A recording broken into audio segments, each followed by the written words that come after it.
Let's begin. Welcome to our class. Today we are going to learn about narrative text.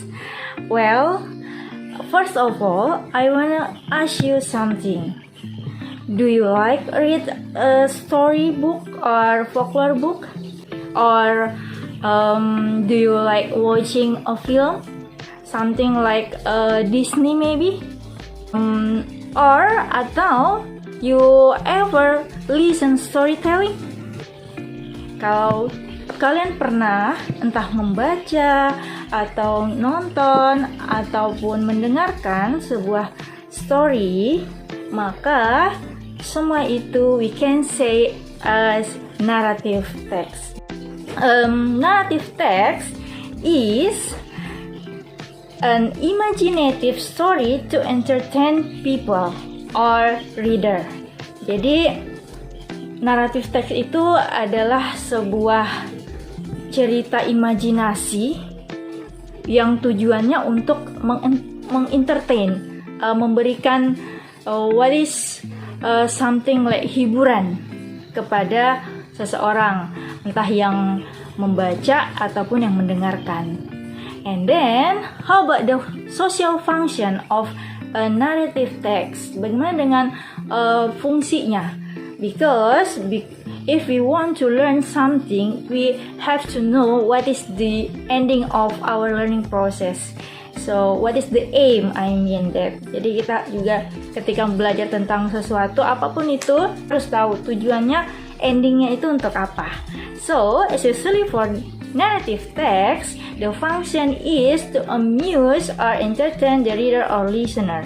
Jadi yang seperti saya katakan di awal tadi, bahwa social functionnya dari narrative text ya of course itu untuk memberikan hiburan, entah dari pembaca kepada pembaca ataupun kepada pendengarnya. Nah, tujuannya apa? Ya pastinya untuk menghibur. That's why the narrative text or social function is to amuse or entertain the reader or listener. And for you, especially for you, dan untuk kalian khususnya, ya in the ending of our learning process, I hope all of you can understand well what is narrative text. Jadi kalau untuk kalian khususnya, ya Ibu harap di akhir pembelajaran nanti kalian bisa paham, mengerti apa itu narrative text.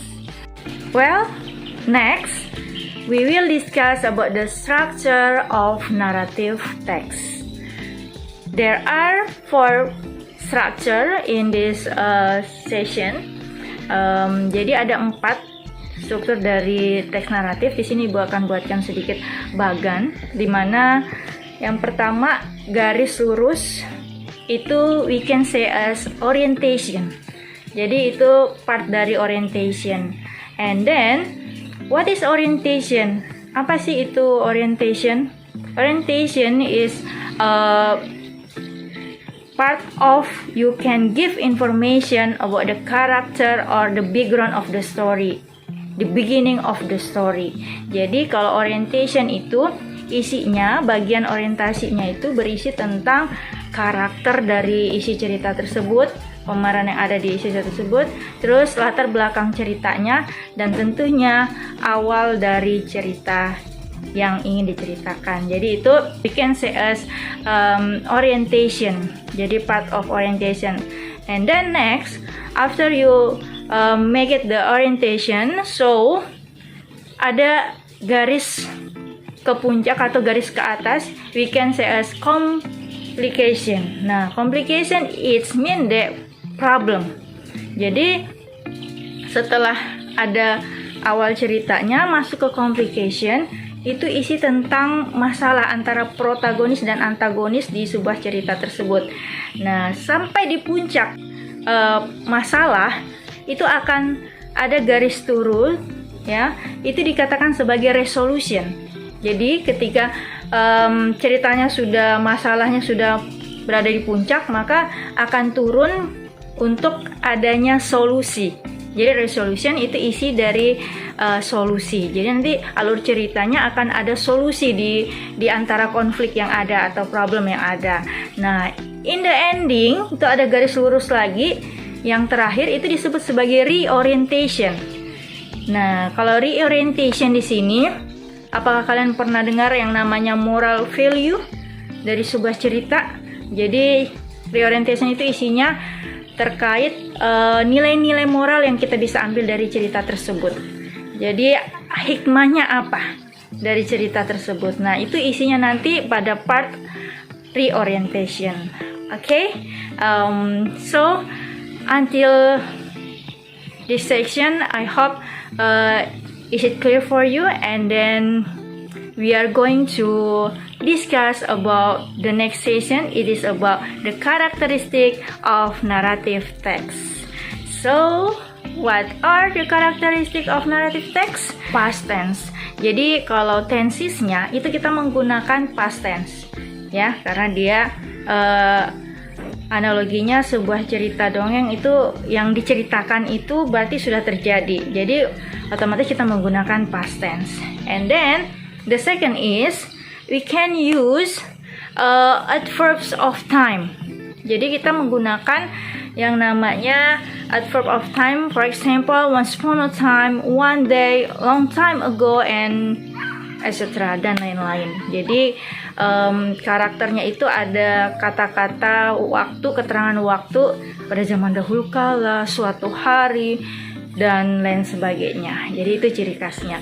And then the last is direct and indirect speech. So in this section I will show you what is direct speech and indirect speech. Jadi direct speech itu, for example, let's check on your screen. Snow White said, ada tanda kutip, I'm so sad. Jadi di situ itu merupakan contoh direct speech ataupun kalimat yang seolah-olah itu dikatakan langsung dari Snow White-nya. Jadi tanda kutip itu kita baca seolah-olah Snow White yang berkata langsung ataupun menyampaikan langsung kalimatnya. Dan kita lihat perbedaan pada indirect speech. Snow White said that she was sad. Tidak ada tanda kutipnya. Jadi yang artinya bahwa Snow White mengatakan bahwa dia bersedih. Nah, itu merupakan meaning dari kalimatnya bahwa itu diceritakan, tidak secara langsung. Jadi penulisnya yang menceritakan bahwa Snow White itu bersedih. Nah, itu yang membedakan antara direct speech dan indirect speech. Jadi sekali lagi, once again, direct speech it mean that diceritakan seolah-olah disampaikan secara langsung oleh pemerannya, dan indirect speech itu diceritakan oleh penulisnya. Jadi diceritakan secara tidak langsung. Selanjutnya, Ibu harap sampai di sini pemahamannya, as long as is it clear for you, sejauh ini bisa jelas untuk kalian. Dan untuk lebih jelasnya lagi, I will give you an example, sebuah contoh dari narrative text. So, let's check our sample of narrative text. Okay, well, let's begin first to read this sample of narrative text, of course. So listen carefully. Jadi kita baca dulu, dengarkan baik-baik. The title is The Ant and the Dove. One hot day, an ant was seeking for some water. After walking around for a moment, she came to a spring. To reach the spring, she had to climb up a blade of grass. While making her way up, she slipped and fell unintentionally into the water. She could have sung if a dove up a nearby tree had not seen her. Saying that the ant was in trouble, the dove quickly put off a leaf from the tree and dropped it immediately to the water near the struggling ant. Then the ant moved towards the leaf and climbed up there. Soon it carried her safely to dry ground. Not long after that, there was a hunter nearby who was drawing out his net towards the dove. hoping to trap it in this way. Guessing what he should do, the ant quickly beat him on the head. Feeling the pain, the hunter dropped his net, and the dove flew away quickly from this net. Okay, that's how to you read the story from the ant and the dove.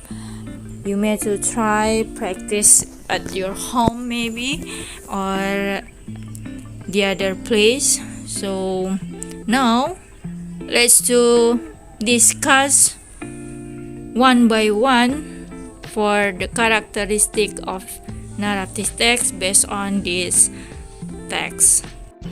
Okay, let's continue. I will give you a simple explanation about the correlation or the suitable with my explanation before about narrative text between the sample, of course on your screen. So let's check one by one.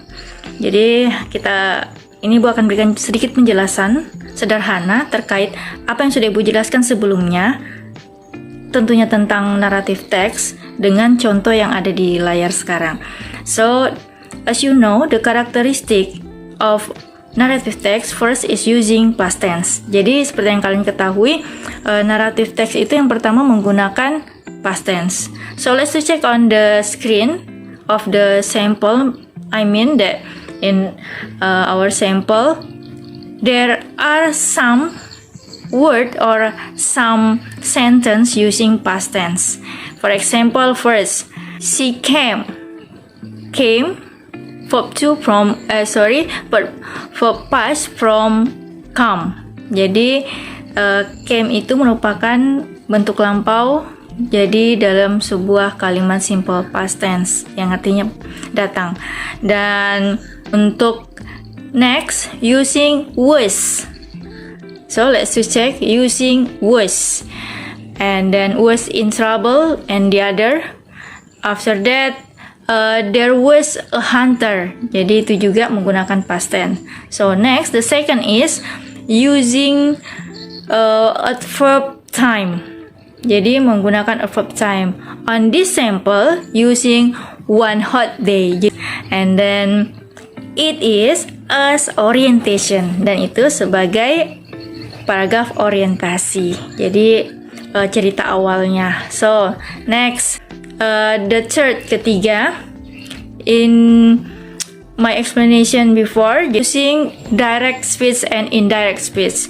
But especially for this sample, you almost the sentence using indirect speech. Jadi khususnya untuk contoh ini kebetulan kebanyakan atau secara keseluruhan menggunakan kalimat tidak langsung. Jadi diceritakan dari writernya, penulisnya. Jadi kebetulan tidak ada direct speech-nya, tapi indirect speech. Tarik kesimpulan, kalau tadi the first paragraph as orientation, the second paragraph is as the problem.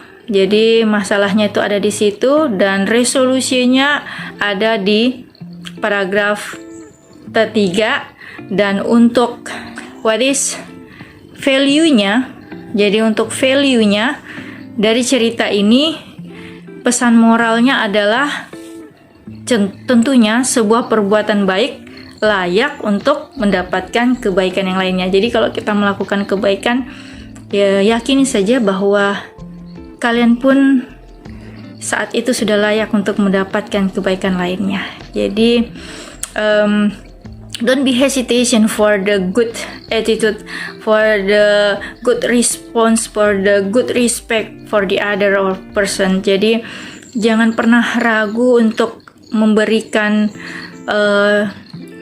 respect yang baik, bantuan terhadap orang, dan offering serve and the others. Karena ya itu tadi, sesuatu yang baik itu, suatu perbuatan yang baik itu layak mendapatkan kebaikan yang lainnya. Trust it, believe it, and do it. Okay, I think enough for my explanation. I hope it's make it more clear, and it's so clear for you. But if there is a response or question, you may to ask me by comment, or especially for my student, you may to ask me by WhatsApp group or langsung japri ke ibu. Jadi ibu harap ini penjelasan sudah sangat jelas dan jelas. Dan jika pun masih ada komentar ataupun pertanyaan, boleh disampaikan di kolom komentar di bawah, ataupun khusus untuk siswa saya boleh di WhatsApp group atau japri langsung ke saya. So it's time for you to practice after this. Jadi ini waktunya untuk kalian untuk latihan. Setelah ini I will show you one of text narrative, and then you have to answer the some question based on the text. So read carefully, jadi dibaca baik-baik. Selama kalian baca bisa di-post, videonya di-post dan kalian baca dengan teliti. Setelah itu dijawab pertanyaannya. Okay, I think enough. Thank you for your attention. See you on the next session or the next material, and stay healthy, stay at home, be strong, be happy, and be good students. Thank you. Assalamualaikum warahmatullahi wabarakatuh.